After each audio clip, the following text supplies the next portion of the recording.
45 tonnas ledus nedēļas laikā ieguvušas visdažādākās formas un veido ledus mistēriju. Vakar krēslātās pārklājas ar krāsainu noslēpumu plīvuru, bet dienas gaismā priecē ar ledus dzidrumu.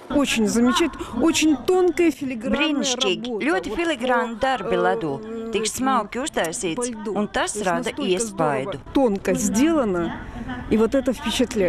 Interesanti, noteikti. Tas arī nav jau katru dienu tu neredzēs. Vasarā nevar uztaisīt šādu izstādi un atnākt apstīties. Katram māksliniekam lielais nezināmais ir kaut kas savs. Vienam tas ir ābols, ar ko viss sāks, citam čūska ar 2 galvām, citam visnoslēpmainākie šķiet dzīves līkloči, bet citam liesma, kas ceļ spārnos. Un šāda festivāla tēma nav izvēlēta nejauši.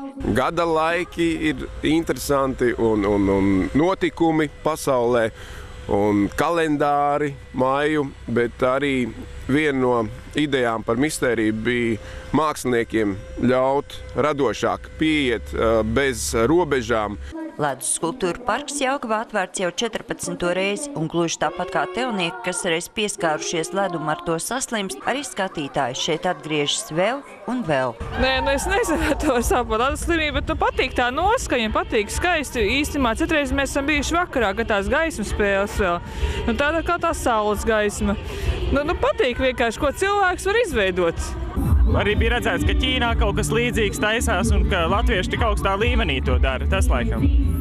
Prieks par ledus skulptūru parku ir ne tikai mākslas baudītājiem. Bērni traucas no 18 metrus garā slitkalniņa un ir gatavi stāvēt garā rindā, lai šo sajūtu izbaudītu vēlreiz. Šogad pirmo reizi no sniega izbūvēt arī īpaši trases novotājiem. Ziemas prieks uzvaras parkā Jelgavā ik viens varēs baudīt, kamēr viens saules stari nekļūs pārāk dāsni. Sandra Lietāne, Andris Pāns, TV Spektrs.